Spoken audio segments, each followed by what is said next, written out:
সুখে আছেন? চিন্তার কিছু নাই, কারোর সাথে শেয়ার করেন।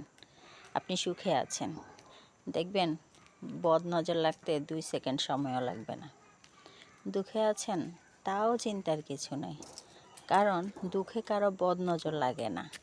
দুঃখে বদ নজর দিতে যাওয়ার সময় মানুষের চোখে পলিথিন বাঁধে, এই কারণে কারো বদ নজর লাগে না। যাক, ভালো কথা। আমি প্রায় বিকেলবেলায় একটু ছাদে হাঁটতে আসি। তো আমার ছাদে আমি ছোট ছোট কিছু গাছ লাগিয়েছি, সেখানে এখন দেখাবো আপনাদেরকে। আর বিকেলবেলা মূলত ছাদে এসেছি, গাছের গোড়ায় একটু পানি দেব।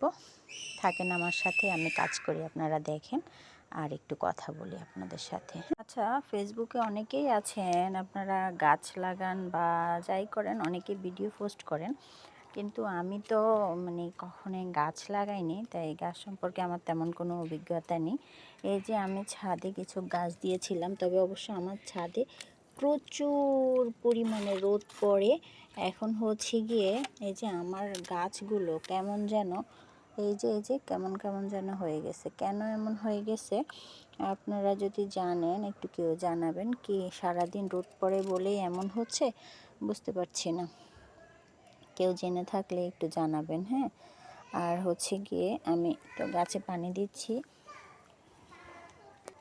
সকাল বিকাল 2 টাইম করে পানি দিই, তারপরও কেন এমন হয়ে গেছে যদি কেউ জেনে থাকেন আমাকে একটু জানাবেন।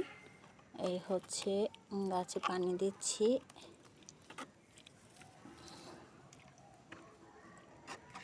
আমার গাছগুলো মরে যাচ্ছে কেন? কি আমার গাছে রোপণ করাটা ঠিক হয়নি নাকি বুঝলাম না রে ভাই, কেন এমন হচ্ছে। যাই হোক, কেউ যদি কারণ জেনে থাকেন তাহলে একটু জানাবেন। মরিচ গাছগুলো ঠিক আছে, মরিচ গাছগুলোর তেমন কোনো পরিবর্তন লক্ষ্য করতে পারছি না, বাট দেখা গেছে আমার টমেটো গাছগুলো কেন এমন হয়ে যাচ্ছে বুঝলাম না। টমেটো গাছগুলো কি আমার সাথে রাগ করছে নাকি আল্লাহই বেশ ভালো জানে। হতে পারে, নতুন গাছ লাগানো তো ভুল ত্রুটি হতেই পারে। যাক, একবার হয়নি, কেউ যদি সঠিক পরামর্শ দেয় সঠিকভাবে রোপণ করব আবার, যেন হয়। ফার্স্ট টাইম তো ভুল হতেই পারে। এখানে আমার বড় মেয়ে পাথরকুচি পাতার 2-3টে পাতা এনে ফেলেছিল, এখন না, গত বছর।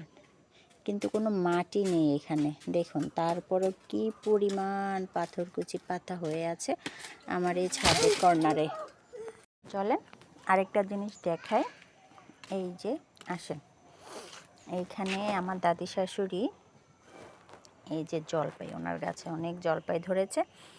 জলপাইগুলোকে লবণ মাখিয়ে এভাবে রোদ্রে দিয়েছেন, পরে নাকি তেলের উপরে নাড়বেন।